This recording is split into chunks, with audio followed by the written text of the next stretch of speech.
Good morning, everybody. Are there any public speakers this morning? Good morning, Mr. Chair. We have one member of the public registered to speak today. As a reminder, we ask that public speakers adhere to the MTA rules of conduct and decorum. I would also like to remind our public speakers that we limit everyone to 2 minutes.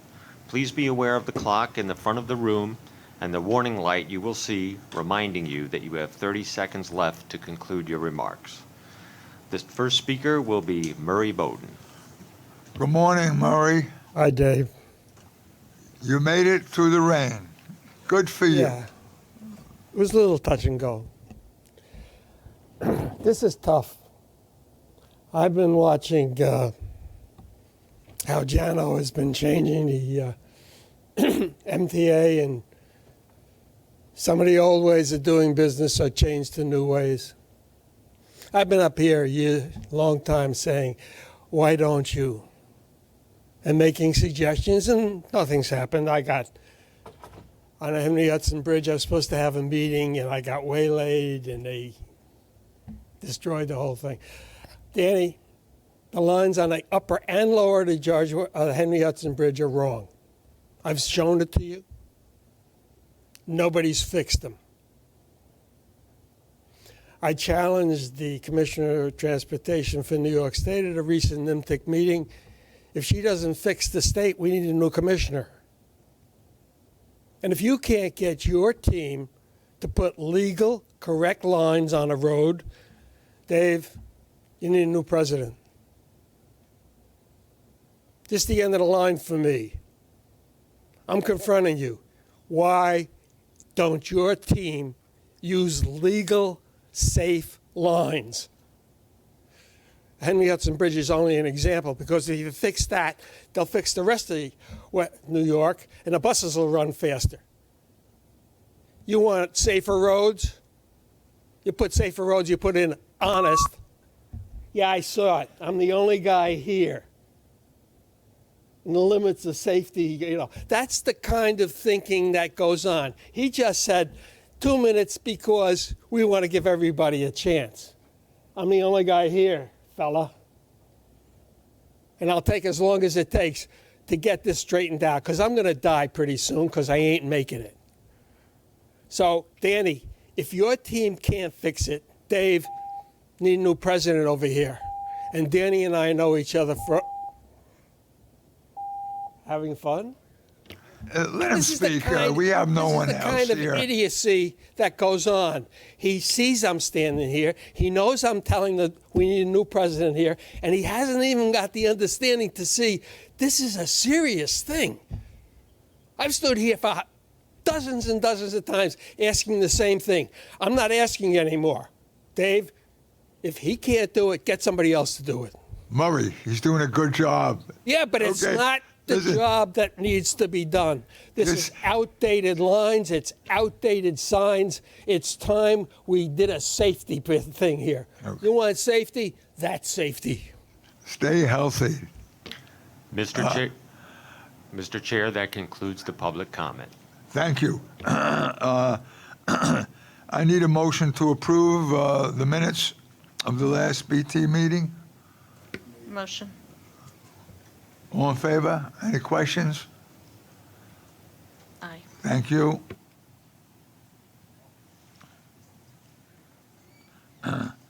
Good. Are there any changes in the BT committee work plan, Dan?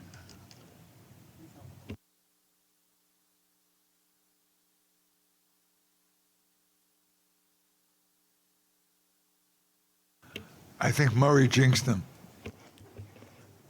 No changes to the work plan. And with that, just really quickly, I know Murray was the only speaker, so I'll just take a couple of seconds. I know some of the committee members have inquired about the lines that Murray talks about, and we answered Mr. Bowden on that numerous times, and it's something our engineers looked at, and what we have in place is compliant to regulations. So with that, We're good? Okay, so no problem. With that, good morning and welcome to the October 2022 MTA Bridge and Tunnels Committee meeting. I would like to start by acknowledging the 10th anniversary of Superstorm Sandy, by recalling the outstanding collective efforts of the B&T team at that time, many of whom are still on the job today. So what we'd like to do is like to show you a short video. This is October 22nd, 2012 on the Manhattan side of the UL Cary Tunnel.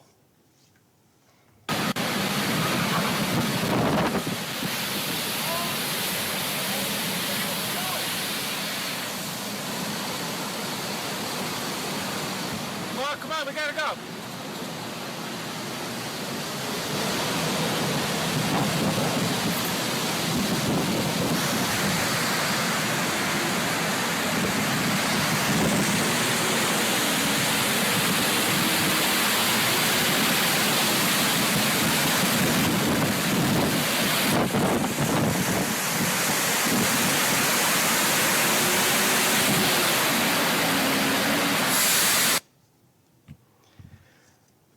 So as this is happening, I'm in the command center on Randall's Island, and I remember getting a call, probably Richie calling me on the phone, saying that they're abandoning Manhattan.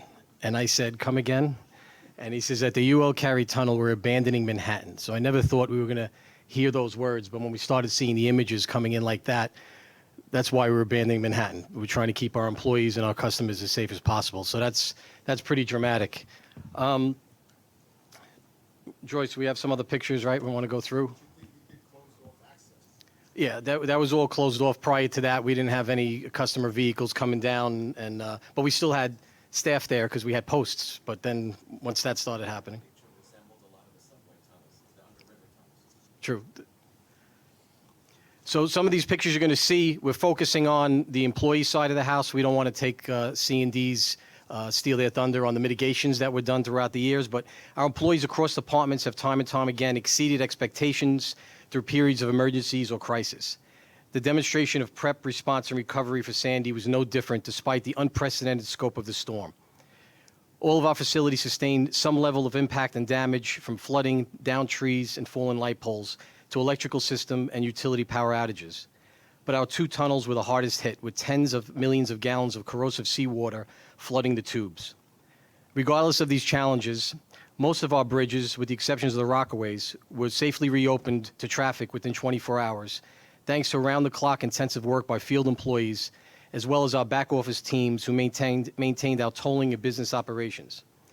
The tunnels followed suit, reopening in stages in the weeks that followed.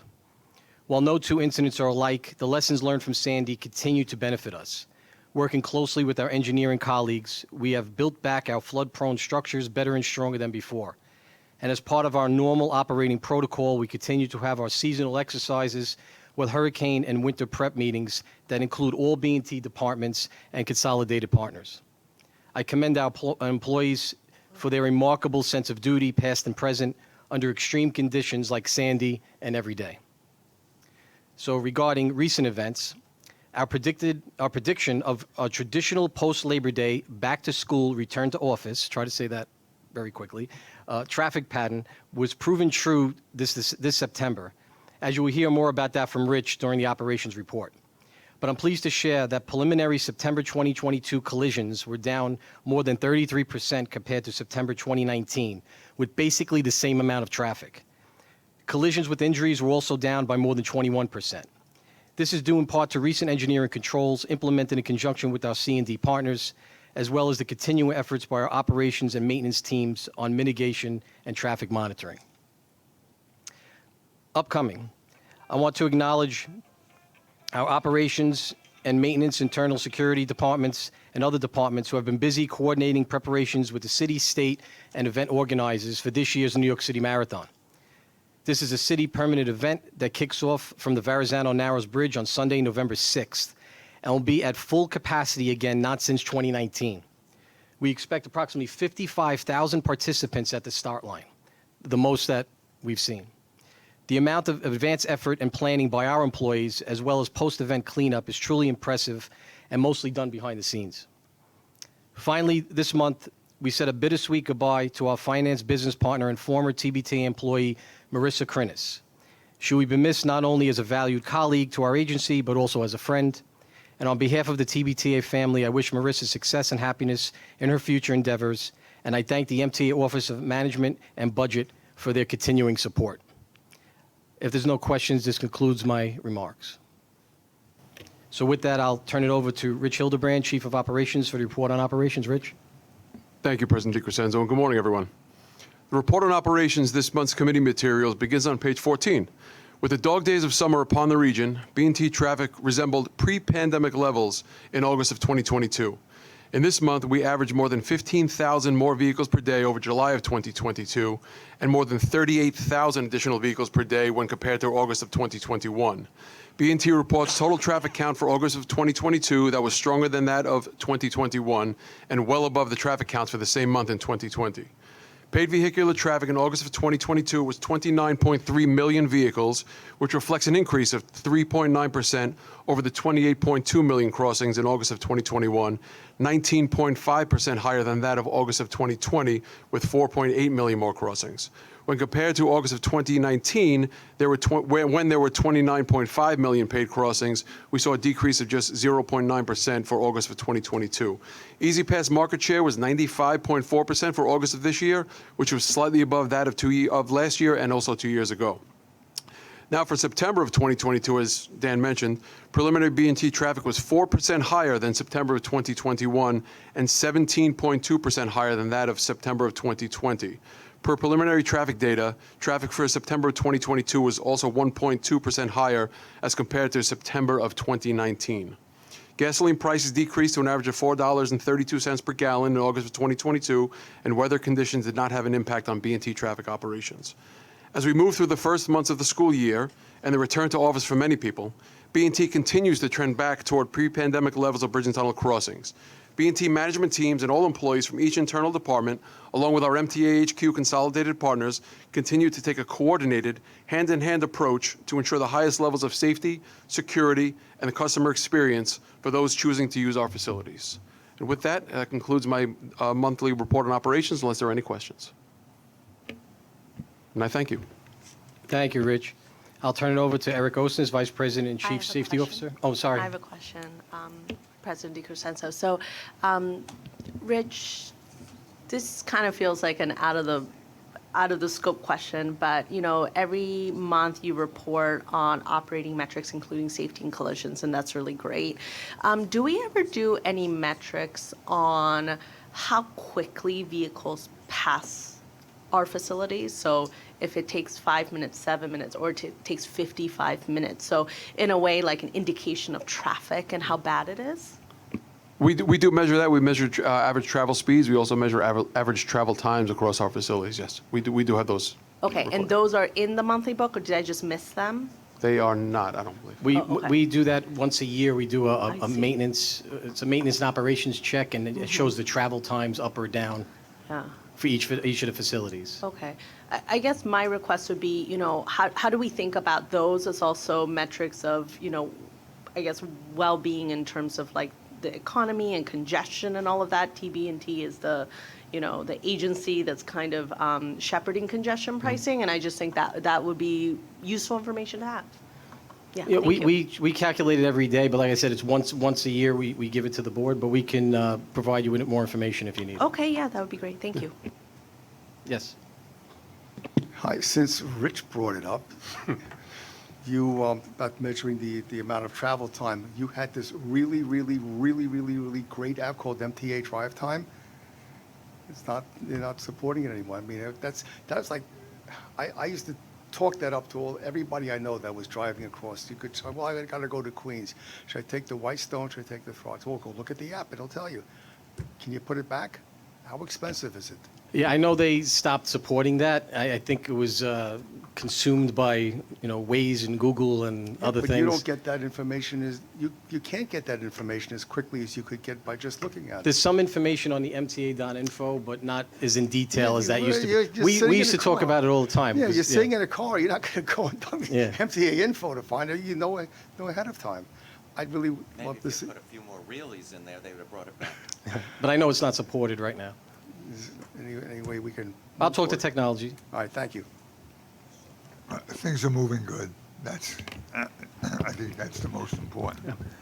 I would like to ask a question too. As one of the newbies in the board, I just wanted to ask if the increase in the crossings can we expect that people are is that going to affect whether or not people are going to come back to subways? Meaning that if I'm still taking my car to do my commute, does that any correlation? Is there any way to forecast if people are still driving that they are not going to go back to the trains, or any correlation like that?